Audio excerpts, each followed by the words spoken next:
ఇడ్లీ పిండితో అట్టే ఎలా చేసుకోవాలో చూద్దాము.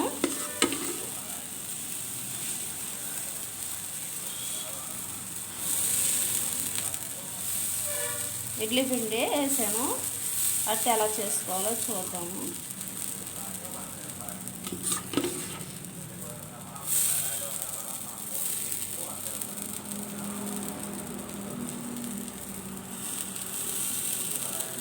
అండి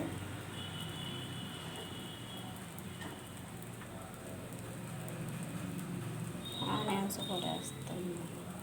ఆనియన్స్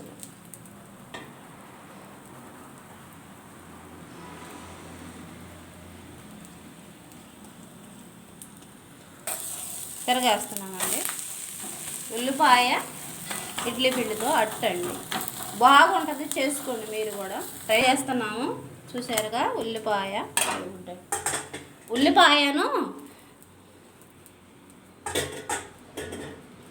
చూసారు కదండి.